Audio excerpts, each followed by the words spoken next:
Sie hat nämlich mit ihrer Mutter abgemacht, dass sie dann sofort heimkommt, wenn der Stern am Abend leuchtet.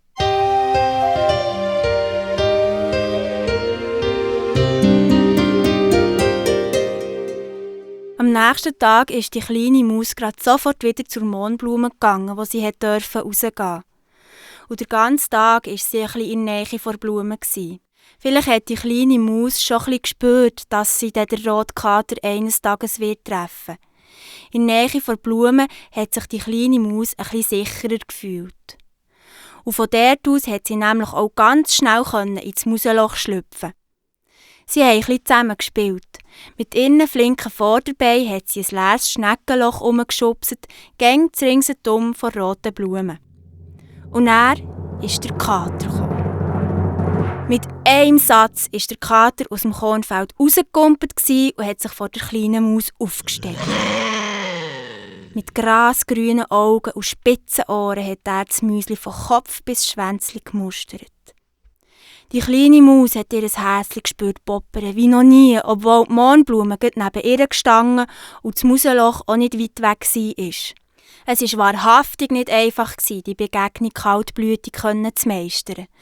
Die Muttermaus hat also recht mit ihren Warnungen, ist es einem Müsli durch den Kopf geschossen. Der Kater ist näher und näher gekommen. Plötzlich war er nur noch ein Hauch vom Müsli weg. «Guten Tag», hat die Maus der Kater jetzt höflich gegrüßt. So höflich, wie es halt gegangen ist. Ihre Stimme hat schon ein bisschen zittert. Der Kater hat das Auge zugedrückt und grinsend gefragt: «Warum bist du so höflich zu mir? Weisst du eigentlich, wer du vor dir hast? Ich bin ein grosser, gefährlicher Kater, der einen Haufen Mäuse frisst auf die Jagd.» Ja, das weiss ich schon. Aber ich habe trotzdem keine Angst vor dir.» Eigentlich wollte der Kater die kleine Maus gerade sofort schnappen. Er war beleidigt, dass sich das so ein kleines, winziges Geschöpf so mutig ihm, dem grossen Kater, in den Weg gestellt. Und wo erst noch behauptet hat, keine Angst zu haben vor ihm. Aber er konnte sich noch überhaben mit Zugreifen. Sein Hunger war kleiner als sein Gewunder. Er hat sich jetzt der kleinen Maus in den Weg gesetzt. «Bist du eigentlich so stark oder noch stärker als ich, dass du keine Angst hast vor mir?» Der Kater hat sich jetzt geniesserisch das Maul abgeleckt.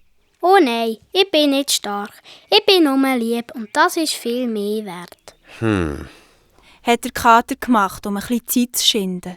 Das hat sehr gut zu seiner Stimme gepasst. Das hat auch der Kater selber auch gedünkt. Darum hat er noch einmal gemacht. Und noch einmal.